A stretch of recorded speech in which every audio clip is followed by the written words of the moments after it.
Saying wow countdown. All right, yeah, let's go live.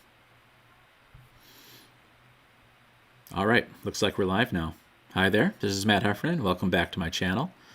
This is a special Slithy Vlogs episode, which I'm recording live on a live stream. And if you're actually watching live right now, what you're going to see is something a bit different.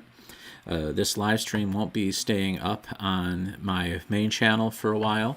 It will be moving to my new channel, Slithy Games Live, where I have been putting some of the live streams. I've got 3 live streams so far that I've done, and this will be the 4th, but this is not just going to exist as a live stream. We'll have the live stream staying up forever on the new channel, Slithy Games Live, which if you go to my channel, you can subscribe to that.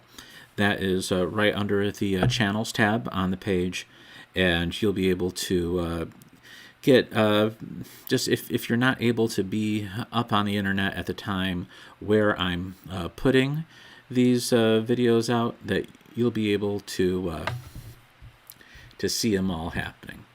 All right, I am streaming, right? Yep. Looks like I lost everybody. So what we're going to see here is me playing this game from my friend Alan Turvey, who has created a homebrew version of Asteroids. Of course, the original Tato game. It's kind of interesting that both of us are not only creating a Z80 tutorial series on YouTube, his using the Usborne books, but my series, of course, is entirely original, my approach to doing things. So my only guide is my previous series for the Commander X16. And but on top of both doing those kind of series, we are also both remaking classic Tato games for the ZX Spectrum. Oh, Bunker Boys had an ad. Now he's back on. All right. Yeah, so you know that commerce doesn't die. So as I was saying, that Alan and I, in addition to doing our tutorial series for the Z80, specifically targeted towards the ZX Spectrum, we are also creating our own ZX Spectrum games that are both based on classic Tato games. My game is based on Puzzle Bobble, also known as Bust a Move, and that game's called Pop. And probably my next vlog after this one will be based on that. And his game is, of course, Asteroids. Wait, now I'm confusing. Wait, Asteroids wasn't Tato. Asteroids was, wasn't Asteroids Atari? I think Asteroids was originally Atari. And I get it confused with Space Invaders. But yeah, Space Invaders was definitely Tato. So he's got this game that he's been working on for a while. He's redoing all of the classic vector graphics. If you go to his channel, which is named Happy Coding, or Happy Coding ZX, or Happy Coding ZX, if you swing that way. And his channel, Happy Coding, has not just his tutorials, but a bunch of the updates on this game. And he challenged me to try to see if I could get a high score. So he's got his patrons on Patreon. I've got, of course, my patrons on Patreon, but this is not a Patreon exclusive video to get the live. I just put it out in the public, but I didn't announce it to anybody. And so we'll see who shows up. We'll see if anybody wants to see me play this game. And so I'm going to see how far I can get. And basically, I'm going to edit down this live vlog into a more edited vlog with probably whatever my best version is, or if anything interesting happens during the live stream, that'll get edited into the final vlog, and that'll be going up live on Monday. But of course, if you do want to see this full vlog, you'll be able to see it on my new channel, Slithy Games Live, which is linked into my my main channel right here. And you click on the channels tab, and you can subscribe to that, and you can see this live stream in its entirety replayed back. So we not play a Space Invaders clone because the timing was not correct. Wow, well that's That's interesting. I mean, definitely games like this, timing is very important. I could see that, but each game is its own thing, and so this isn't like exactly perfect to the original Asteroids. This is definitely its own game and has been made to work as well as possible on the ZX Spectrum. Just like my game is not going to be perfectly like Puzzle Bobble, it'll be its own thing for the ZX Spectrum. So let's get into it. I've already redefined my keys, and we're going to see. You can see here on the attract mode, it actually has an attract mode, that 3500 is the basic score that I have to pass just to get into the high score on the game itself while it's in memory. So we'll see. We'll see if I can do that, and we'll see how I do compared against all of his patrons and other live YouTubers and Twitchers and whoever else is going to do this. So let's get to it. All right. So as you can see, straight off the bat, very similar, very basic version of Asteroids. It's got all the typical elements that you're going to see. It starts out with 2 big asteroids in the first level. So I've already gotten through that. Oh. I didn't get out of the way there.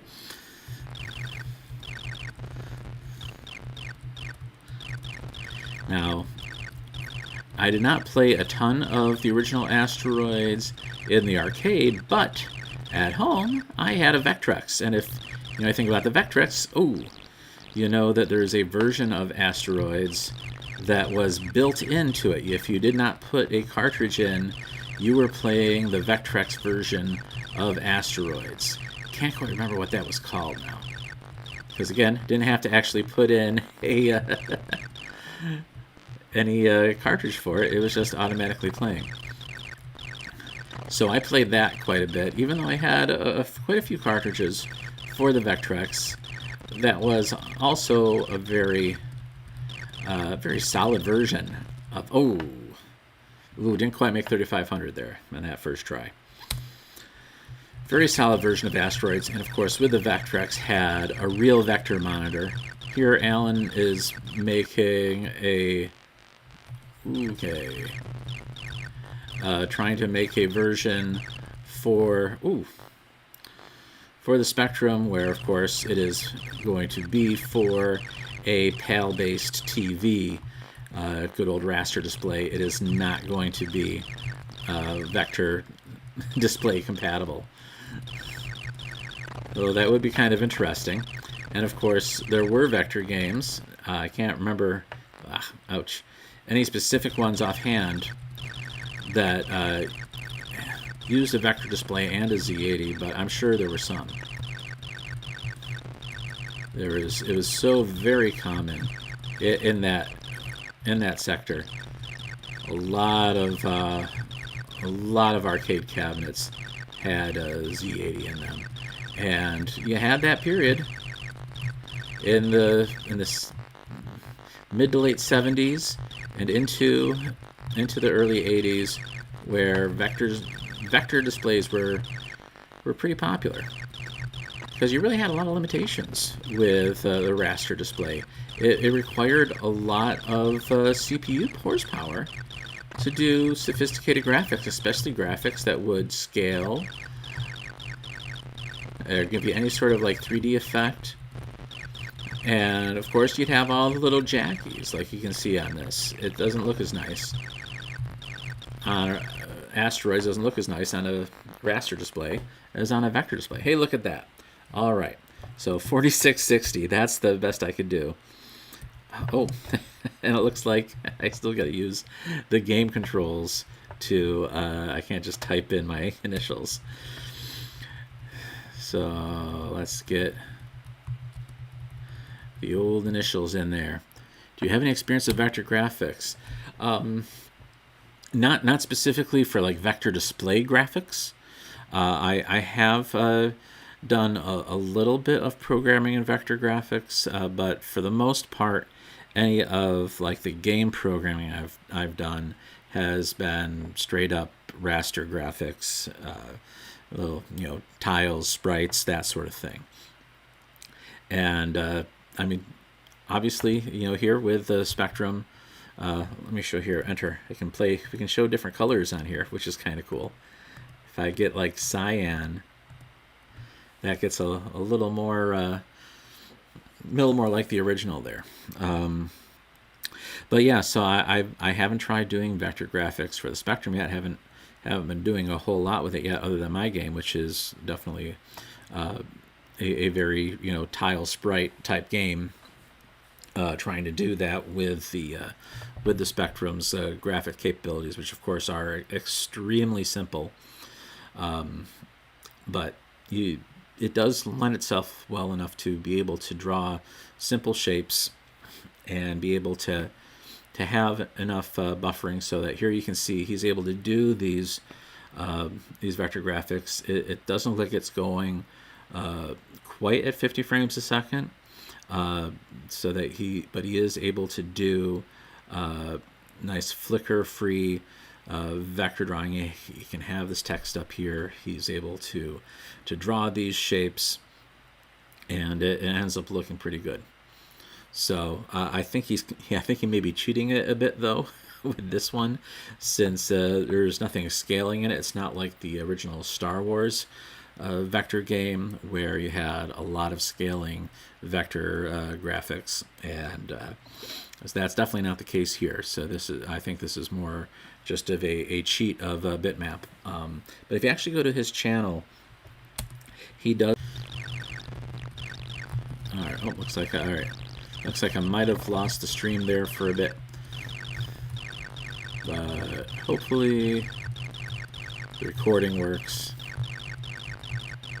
Yeah, I actually, the very first programming I ever did was on Logo, on an Apple II, actually, not a Commodore, because that's what my school had. My elementary school had an Apple II, a bunch of Apple IIs, and we had enough floppies to go around that each of those computers could be running the Logo interpreter.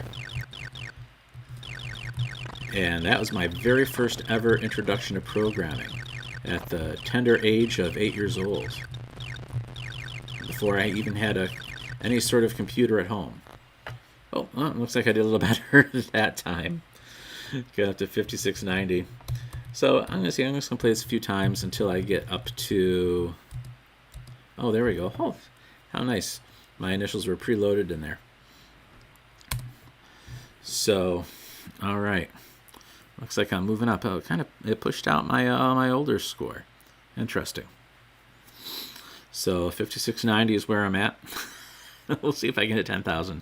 Your school at C64 is a lot of Logo, and where in the world is Carmen San Diego? Yeah, so that's definitely at least a little after my elementary school time. Carmen San Diego. I think I was in high school by the time that game came out. But we did have Oregon Trail, actually not on those Apple IIs. We had it on the on some TRS-80 Model 3s. We played Oregon Trail, where I learned how to die of dysentery. So that was some good times right there. All right. So here, let's try it again. Let's see if I can get closer to that 10,000. So I'll probably go till about 2:30 or so, or if I hit 10,000, I'm going to try to see if I can hit 10,000 before 2:30, and we'll see where we end up. All right, come on. Oh, I'm starting to get a little lag on there. That's all right. So, if you've seen some of my tutorial videos and other demo videos, I was using Asteroids for emulation, and I've switched back to Fuse because I've discovered that the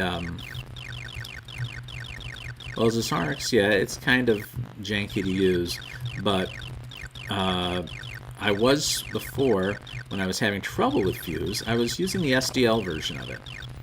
And turns out the GTK version works a lot better.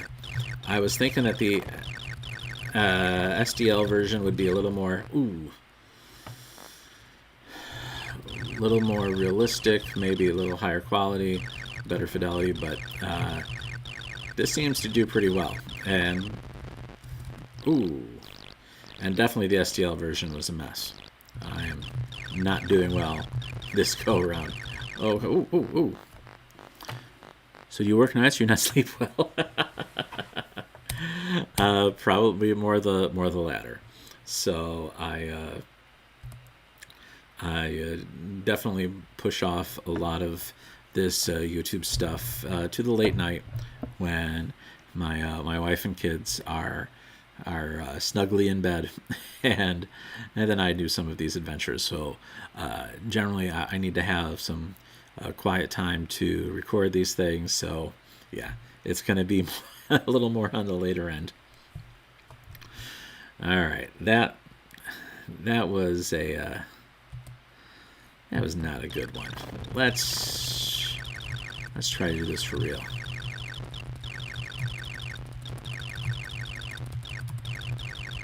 But yeah, sometimes you'll see on my videos that you can see the time code on the status bar from when I'm doing a screen capture, and you'll notice very early times, if you want to call it that, because I keep the 24-hour clock on there, and yeah, usually if I'm recording something, it's usually going to be between midnight and 2 a.m. and that's when I get most of my recording done. Sometimes I can edit and do other pre-production work, stuff that I can do with a little more audio distraction, where I don't need to have quiet to do, and that's what but when it comes time to recording, yeah, usually I gotta do it pretty late at night. Come on, let's get that UFO. There we go. Well, Bunker Boy, I'm glad you're here for one of my live streams. I know that like a lot of my subscribers, even my patrons, are not able to make these, because I do it at a weird hour. I know I usually do it too late for America and too early for Europe, and that's the way it ends up. Oh, hey, Jimmy's here though. It's hard to get that quiet and recorded. Yes, there we go. So thanks, Jimmy, for logging in. Jimmy's one of my patrons, so thanks for making it. I know this is probably first thing in the morning for Saturday for you. Stinker asks, what systems game's on? This is on the ZX Spectrum. So for a bit of a recap, Alan Turvey, a online friend of mine, who is also doing another Z80 tutorial series on YouTube. He is, like me, not just doing tutorial videos, but is also a homebrew developer. And his primary focus all along has been the ZX Spectrum. He's a British guy, and he grew up with the Spectrum, so he's actually made a few games for it. And so this is his attempt at bringing Asteroids to the Spectrum to try to recapture the look of the original vector graphics of Asteroids. And so he put out a challenge for different YouTubers, different streamers and creators, in addition to his own patrons, to actually see how high of a score they could get. Looks like 5690 is as good as I'm doing right now. 7:50 a.m. In Denmark, I guess. Right, so yeah, it's not too bad. I know in England it's an hour earlier, and that's where it seems since I started doing this content for the Spectrum, understandably, my country demographics have shifted quite a bit, so that especially when my Spectrum videos come out, that at least for that day, I get more views from the UK than from the US. But then it sort of reverts back to that mean. But then I get a lot of views from all over Europe. Oddly enough, I don't see a lot of views in the YouTube Studio Analytics showing a lot of views from Russia, but I know I get a lot of Russian viewers because they show up in the comments. I don't know if maybe Russians are more likely to show up in comments rather than having their location show up in any demographic data. I'm not sure what that is. Ooh. Oh, there we go. Nearly avoided that. Because I know that the Spectrum had many clones that were made behind the Iron Curtain. So in a lot of former communist countries, Soviet republics, and not just Russia, but, you know, all the states that were former Soviet republics and in Eastern Europe all had different versions of the Spectrum because they couldn't import actual Sinclair machines. That's still not quite as good, but they had sort of their own locally made versions that were more or less compatible with the Spectrum. And so the actual market for the games, when the Iron Curtain fell, they started getting not just a lot of games imported into these countries, but they were able to sort of keep it going because, you know, after communism fell, the industry was still trying to keep up. So you had a lot of newer games in the 90s actually coming out for the Spectrum specifically for these Eastern European markets. Bunker Boys, your Z80 kind of makes me want to do a Ben Eater style breadboard computer with Z80. You know, that's a good idea. If you subscribe to Ben Heck's channel, Ben Heck Hacks, he's actually made some very simple Z80 computers, even simpler than the Spectrum. And so yeah, there's a lot of different really simple Z80 based computers out there that you can just see how they're built right on YouTube. You can download. There's open source PCB images that you could go ahead and have manufactured yourself, or you can buy the PCBs, or go to PCBWay and get your own PCB printed out for them. Stinker says, speaking of 8-bit micros, tend to think Z80 is the Speccy is worse than the 6510. Yeah, so there's there's pluses and minuses. A 3.5 megahertz Z80 compared to a just over 1 megahertz 6510. You're really talking about the same sort of horsepower because the Z80 is a lot more cycle hungry than the 6502 family. So to do the basic operations, it's generally going to take about the same amount of time, and so it really depends on what your application is, what it's going to do. And you could have certain applications that are going to perform better on the Z80, and certain applications are going to perform better on a 6502 or 6510. Oh, Jimmy's got a whole stash of Z80s. Nice. Well, I don't quite have a stash. I've got a couple of things that have Z80s. I have more things that emulate Z80. I did a live stream. If you go to my new channel, Slithy Games Live, you'll see the stream I did of my Pac-Man plug-and-play system where it emulates a bunch of actually the original Namco Z80 based arcade cabinets, and it's pretty cool. But as far as I can tell, it doesn't have an actual Z80. It appears to be some sort of emulation. Ow, that wasn't nice. Because I was able to open it up, and it had a couple of epoxy blobs, and then a 16-bit DRAM chip that was, what did it have? It had ouch. I think it was like 16 megabytes. So like, and the way the DRAM worked is that you got 16 bits at a time from it, and so I don't believe that is going to be like an actual Z80 type bus that's accessing that RAM chip. That is definitely going to be like an ARM type chip or something, and then it's doing some Z80 emulation. Ooh, let's get that guy.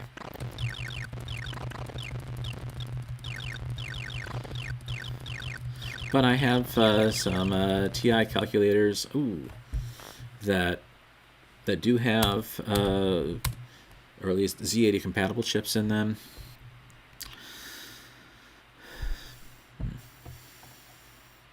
I found LDR and other repeat opcodes interesting. Yeah. So LDIR and LDDR, very interesting. Those are the kind of opcodes that you didn't really see in microprocessors until much later. The Z80 was really a forerunner for that. Of course, you had these mainframe instruction set architectures that had all sorts of large amounts of functionality built into single instructions, but the micros like the 8080 and the 6800, 6502 didn't have instructions like that. They were a lot more like what we would think of as sort of a RISC instruction set architecture, but without some of the advances that came with RISC, with the pipelining and so on, that you were able to actually just have a very small instruction set architecture because you had to fit it on a small piece of silicon. That's what you got. So people still will insist on calling the 6502 a RISC processor. It's like, well, no, it's not. The instruction set's not reduced. It's just small, right? Sometimes things are just small. They're not reduced. Reduced means that you had a capacity for more, and you made the conscious decision to make it smaller in order for some sort of gain in efficiency. And that is not the case with the 6502. It's just a little rinky-dink thing. There's not that many transistors on it. So it really just was about getting how simple could a microprocessor be and still be Turing complete. And then at the end of the day, you get the 6502. Now, of course, the Z80 took a very different approach from the 6502. That was more like, all right, well, I've got this small piece of silicon. I need to make an affordable CPU for making doing low-cost systems. Generally, of course, originally it was meant to be for embedded systems like these arcade cabinets and a lot of medical devices that still use Z80s to this day.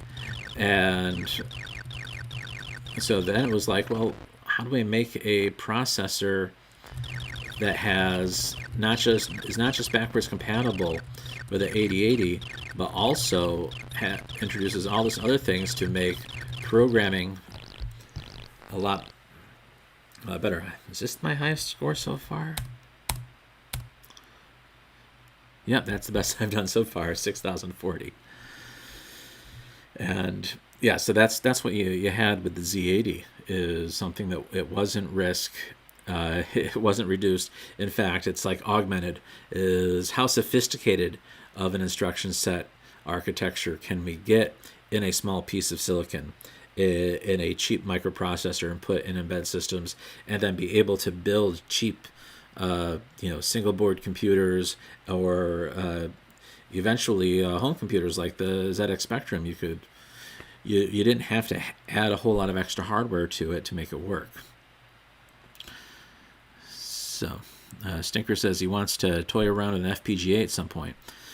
Yeah, fantasy hardware and fantasy ISAs and Notepad in your spare time. There you go. Yeah, that kind of takes me back to college, where we sort of had to develop a sort of a made-up instruction set architecture, and then implement that in microcode in this sort of fake emulated CPU. Not actually doing an FPGA, but you certainly could. And of course, a lot of systems are, and not just like the MiSTer, but all sorts of systems are implementing FPGA, implementing CPU cores within an FPGA, and you can license it. There's open source cores. There's a lot going on, and you'll be able to see that as a starting point. But yeah, to actually code one from scratch in FPGA, like with a VHDL, Verilog, whatever, That'd be a pretty cool project. So Bunker Boys has a low-end project board somewhere in a parts box. Yeah, that'd be pretty neat. Yeah, it'd be interesting to see like how simple of a processor can you make an even simpler Turing complete processor than the 6502, or like say the 6507 that runs the Atari 2600. Maybe something as simple as like the Intel 4004, where it's just real dead simple. There's just not a whole lot going on. It's just barely enough to make a calculator. All right, let's see. Hello, dear. Well, thank you for the familiarity there, Shaki Shaqueen. So yes, thanks for coming on to my stream. We're gonna see here. We're gonna see if I can maybe crack 7,000.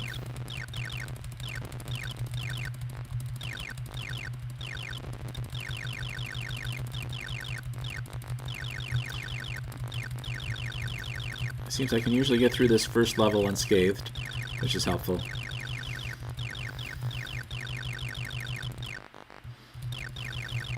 But yeah, you can see it like really jumps up in difficulty here with the second level, where we get oh, just tried to dodge that, couldn't get out in time. In the second level, it jumps up to the four big asteroids.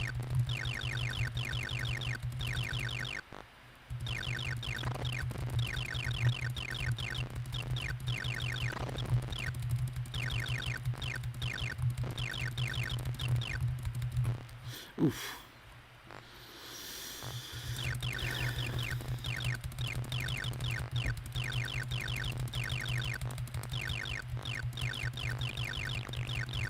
Oh, let's get that.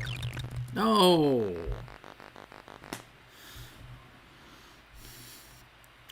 Jimmy has an ongoing project. We're developing a CPU from discrete gates. So, but how do it? Oh, wow. And the Ben Eater videos. So, yeah, wow, discrete logic, like all TTL logic chips. I mean, it's been done. There's that, what's it called? 8-Bit Guy actually featured it on his channel. It was all TTL logic. Was it the Gigatron, I think it was called? That looked like an interesting project. And yeah, you could totally do that. Stinker says there's someone with experience in designing 16-bit tier graphics hardware, knockoff C64 software, and even managed to make a whole system chip that people shouldn't be knowing about. But we do. Yeah. All right. Let's let's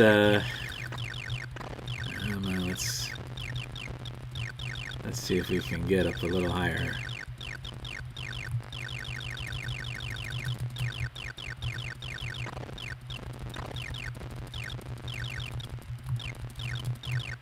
Oof, that was close.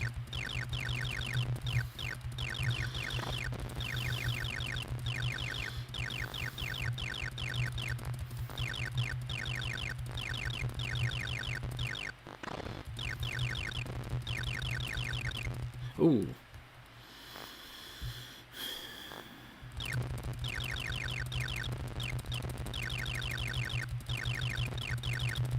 Oh, come on.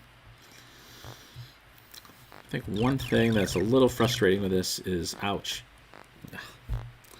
that first of all, the new lives aren't quick to come, and there's like a big limitation in the angle. So you can see here, like going back and forth, trying to get a trying to adjust the angle of shooting. It's tough. There's like, it's like a 20-degree. It's like a 20-degree differential. Like I hit the button and it moves by like 20 degrees. Or, you know, that my little, you know, I can move this guy, my little ship, and then the actual angle of my artillery doesn't quite match. You can see it looks like it's a little bit off from where I'd expect it. So I could turn to a spot and it's not quite coming out where I'd want it to.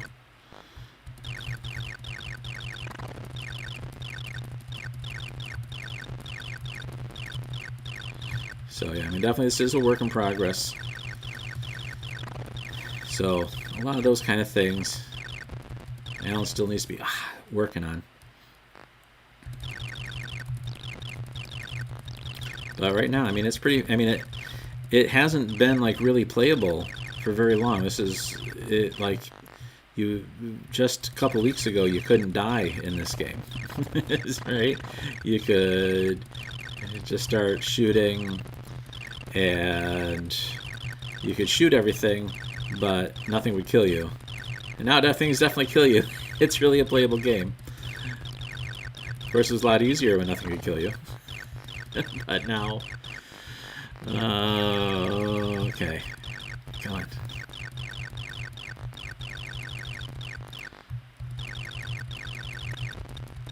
And really, and not much longer ago than that... Oh, there we go. I almost got to 10,000.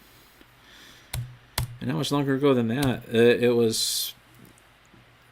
You couldn't even destroy the asteroids. You just had all the graphics moving around, and you could shoot, but it wouldn't actually destroy anything. Boys trying to get the 24-bit address bus to work with the 65, the CA16. Well, good luck with that. Yeah, if you can get that address bus to work, I know that's the difficulty with that is that you have that multiplexing you got to do, where you have address lines doing double duty as data lines. So yeah, I think, as I recall, you do have the lower 16 bits of the address or the upper 16 bits of the address, whichever it is, and then the other 8 bits of the address bus have to share pins with the data bus, with the external data bus, and that's definitely something that requires extra logic to deal with. So yeah, definitely curious to see that, to see how that works. I know there's not a lot of examples out there, but you have 2 pretty good ones. In the Apple II GS uses the bog standard 65816, and then of course you have the Super Nintendo, Super Famicom, with the Ricoh modification of it with DMA controllers and all that.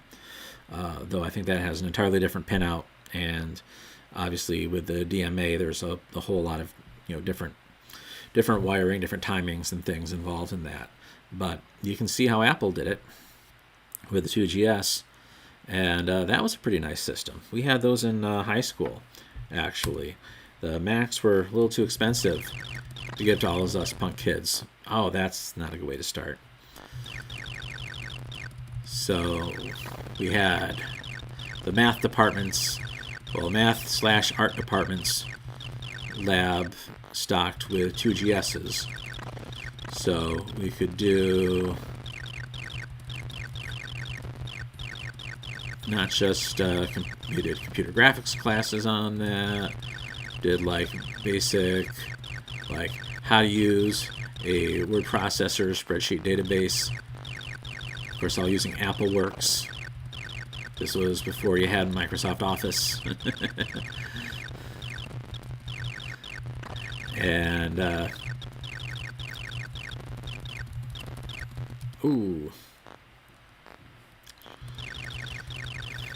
and so yeah, doing all that on 2GS, and there was even a programming class using Pascal also on the 2GS, but I never took that class. I didn't actually take any real programming classes until college. I was just self-taught, just doing basic at home. I had friends that did the Pascal class, but by all accounts it was a pretty lame class, so I didn't bother. It's like, well, if I wanted to learn Pascal, I could just go learn it on my own. And I sort of did. And we did, in college, we had to do Modula 2, which is sort of a slightly more advanced version of Pascal. Yeah.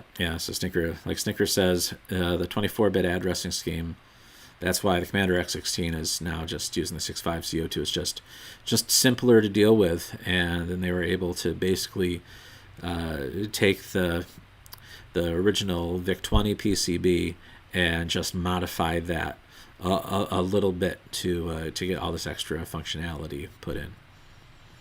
You took BASIC in high school. Interesting.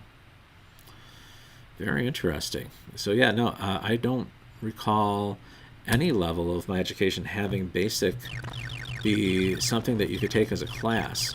I do remember in middle school on those TRS-80 Model 3s that we did Oregon Trail on, that they had, of course, BASIC on there, and so we did a little bit of time on that BASIC, but that was only like a couple times. Didn't really learn how to program. It was like there was that simple racing game that you saw on like every version of BASIC. Yeah, this game's a complete wash. I'm just kind of winging it at this point. And so like they said, here now you can do list, and you can see the basic code, but not really teaching us how to program. Not like in the earlier class I had where we really did stuff with logo, but even with the logo, it was still mainly drawing. Did end up using logo again years later, my senior year of high school, with Apple IIe's, the very end of the life cycle of the 2E, using the Lego robotics kits that had the special interface board in the 2E, and this like breakout that you could control the different motors and things, and basically we were just expected to learn how to use this logo-based interface with it. And of course I had logo experience, and some of my other classmates had that logo experience from like 9 years earlier, and we were able to bring that back. In college you did Visual Basic, C++, and COBOL. Wow, that's quite the gamut. Yeah, so C++ was definitely too much of a new thing for us to have had available in high school. Visual Basic was still in its very early stages.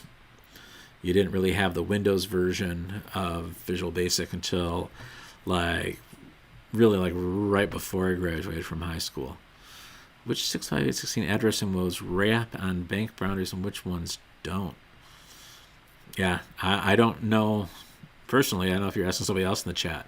I don't know a lot of those special addressing modes for the 816. But yeah, that's an interesting question, and it's something that I don't think it comes up. I haven't seen it come up in like Super Nintendo. Of course, I only ever did that Hello World, just enough to show the internet how to do Hello World. Someday I'd like to actually make a Super Nintendo game. I think that would be fun. Just what to do, you know? Like in my last live stream, played Super Mario World. Why bother making a Super Nintendo game when something as awesome as Super Mario World already exists? Man, that was rough. Alright, I gotta get out of here. Oh, too late. Yeah, mastering the thrust controls on this is sort of evading me. I know when I played this on my old Vectrex, I didn't use the thrust a whole lot. Didn't really like the mechanics of the thrust on that. I always felt more out of control than in control. It was definitely a lot soupier, I would say, than in the original Asteroids. I think the jury's out with this version, whether this works at all better.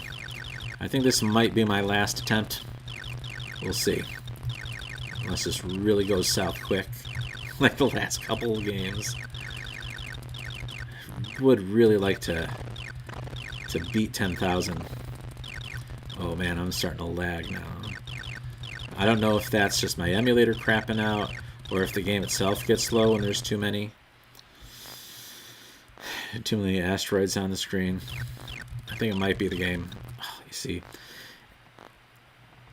Yeah, and that takeoff's really slow, too. I seem to remember the original Asteroids having a much faster takeoff. And like the hyperspace, I never really used the hyperspace much either, playing Asteroids. Oh, that was pathetic. I gotta at least play one more time. All right. One more time. Once more into the breach.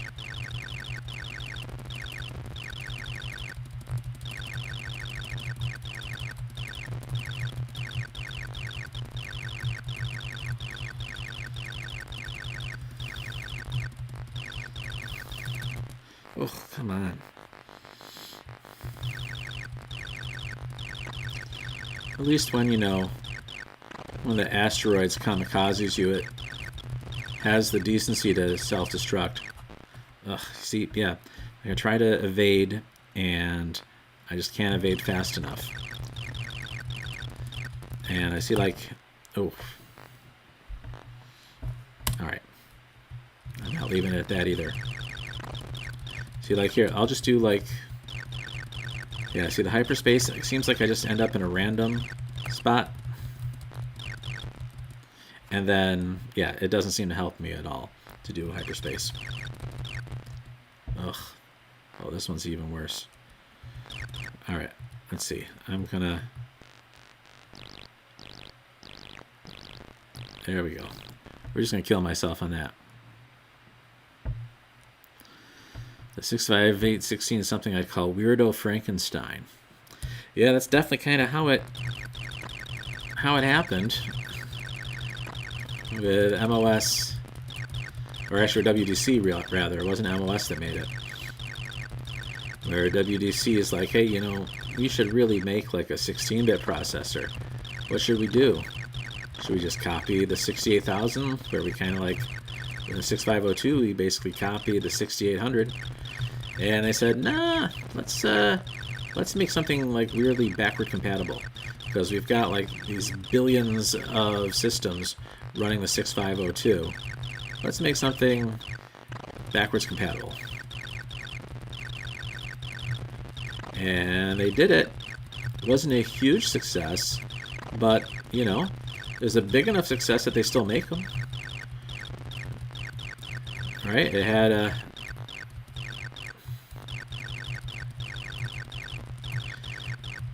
They got Apple to make a really nice computer in the 2GS. Oh, come on. But of course, Apple didn't really stick behind the 2GS. I mean, 2GS was a really nice system that Apple's like, oh, the Mac is where it's at. And the 2GS was selling really well. But they didn't want to back that product. It's kind of what drove Woz out of the company, was the fact that they didn't really see the 2GS as something that could have, like, really jump-started Apple's visibility in the home market, especially when it came to gaming. 2GS was really nice for gaming. And, you could actually play those games that were made for all the 16-bit systems. And it was better than what most folks had for a PC compatible. Until, like, the VGA games started coming out. But it certainly could have evolved to that. I really believe they could have done a much better job marketing and supporting that system and letting it evolve into sort of a low-cost 16-bit system, and sort of eventually merging that in the Mac. I mean, the Mac, I mean, to this day, it never really became something that people gamed with. Hey, oh, look at that. All right, I think I'm going to end on this high note. All right, that's as good as I can get. 13,770. That's as good as I'm going to be able to play Asteroids RX, at least tonight. So for you folks that are here, I thank you for dropping by. This video is it's not going to stay up on my main channel. It's going to move to my new channel in its unedited form, which is Slithy Games Live. You go to my channel, you can click on the channels tab and you'll see it right there. And what you will see coming Monday, and earlier of course for patrons, is an edited version of this where you'll definitely see my last game and maybe you'll see a bit more of me talking through some of the other games, any sort of highlights that came out of this, any other good discussions that came out, and yeah, we'll see how that goes. I'm going to try to make sense of it. So that's going to be my task for tomorrow night, is to edit this stream into something more like a 15 to 20 minute vlog that has some sort of coherency. But for those of you who came into this odd hour, I thank you for watching. And if you're not already subscribed to my channel, go ahead and subscribe here. But also please check out the new channel, Slithy Games Live. Subscribe over there. I'll probably be, of course, all of my unedited live streams will end up on there permanently. And I think eventually I'm going to start shifting some of my live streams to originate on that channel rather than on this one, because I've had not a lot of great success with the live streams on here. They're kind of fun to do. It's an easy way to generate content, but it seems that it sort of clashes with the more edited, produced content that I'm creating. And so I'm trying to kind of separate that out and create the streaming content for the folks that like that, and then focus on more of the tutorials and the demos and things that are really driving people to my channel. So that's all I got for you tonight. I'd like to, again, thank you for dropping by, and take care. Yes, you too. Have a great night. Bye-bye.